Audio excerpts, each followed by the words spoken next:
Voilà, donc le premier résultat, je pense qu'il faut que j'appuie ici, voilà, de ce logiciel. Donc ça va être assez rapide. Donc l'idée, c'est d'utiliser le calcul de la propagation d'un front d'onde. C'est le modèle ondulatoire et non pas un ray tracing. Donc il y a une page de saisie où vous avez les surfaces réfractives, la pupille, les alignements, les compartiments. Et puis on part d'un œil hémétrope normal, vision de loin, pupille à 3 mm, longueur axiale 23-35. Et ensuite on va avoir un temps de calcul très bref qui va vous montrer à l'affichage l'acoustique de focalisation, la PSF, la MTF, et puis les convolutions d'acuité visuelle, ainsi qu'un curseur qui est bleu et qui va pouvoir être déplacé. Et en temps réel, vous avez aussi un bâton vert qui va vous permettre de visualiser la profondeur de champ que vous allez vous-même définir avec des curseurs au préalable. On peut afficher en milieu diffusant, faiblement diffusant, avec caustique, non diffusant en intensité relative, en intensité noir et blanc, en intensité relative couleur ou absolue. Vous pouvez aussi zoomer sur la PSF. Vous pouvez déplacer le curseur pour voir en amont, en aval. Vous pouvez ici voir l'inversion de phase, chose qu'on ne peut pas calculer avec le ray tracing. Vous voyez une animation en temps réel ici. Vous voyez, on se déplace d'avant en arrière.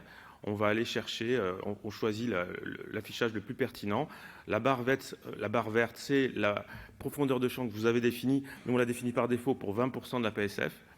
Et donc là, vous voyez une inversion de phase. Évidemment, vous pouvez avoir du défocus, hypermétropique ou myopique. Vous pouvez jouer sur donc, cette définition de la distance qui définit la profondeur de champ. Et vous allez donc pouvoir, avec un petit bouton, le noter. On peut varier la profondeur de champ, bien sûr, en fonction du diamètre pupillaire. Et donc, vous allez pouvoir voyager. Là, vous avez ici un diamètre à 1,5 de la pupille et une grande profondeur de champ. Et si on change, on passe à 4, vous voyez, on recalcule, et là, vous allez voir la profondeur de champ s'effondrer, par exemple. Donc tout ça sera très facile à faire et sur un modèle optimisé.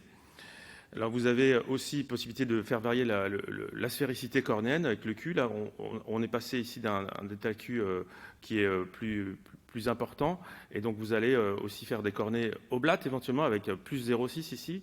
Et vous avez une variation observable et chiffrable de la profondeur de champ.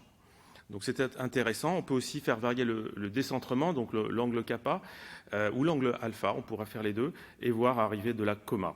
Donc je ne vais pas aller beaucoup plus loin dans les détails, mais c'est pour vous montrer, faire un teasing de ce que vous aurez à disposition comme outil grâce aux efforts et aux subventions de la Saphir. Merci. Merci David, tu nous as mis en appétit.